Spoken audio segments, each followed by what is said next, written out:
So this is, I mean, for me, there's a lot of data that's getting picked up, useful data, insight, right? Because like I said, to Mark's point, you've got 50, 100 vendor assessments.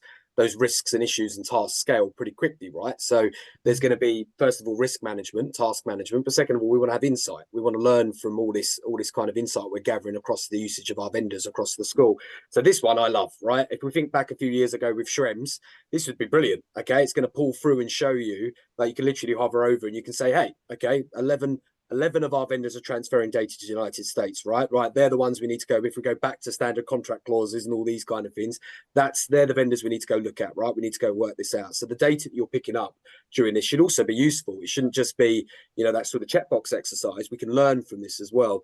And likewise, from a sort of a risk management perspective, we can start to think about time and capacity, because I understand from all of the clients I've worked with over the years, time and capacity is one of the biggest problems we have, right? So if we just do a couple of filters, because I've got a lot of risks in this demo environment for different tools we use in different parts of a vendor a data protection program. But if we just apply this here, then yeah, what we can start to see is we can start to understand, well, what are our critical risks?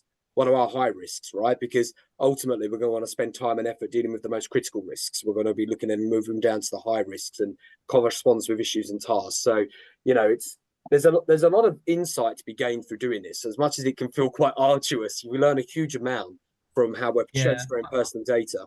I think it's very good. I think it gives you a really, as a business, what we are trying to do, our sort of vision and strategy, James keeps on repeating, is our platform. We want to be the digital consultant for supporting sports schools to be safe, secure, and compliant. That is what we've been doing for the past 5 years, and what we continue to do. The assessments are, as you can see, very consultancy led in terms of intelligent people. Julia and the team, fantastic individuals, highly intelligent people doing an independent analysis on your behalf that provides you then with a distilled level of tasks and risks and issues.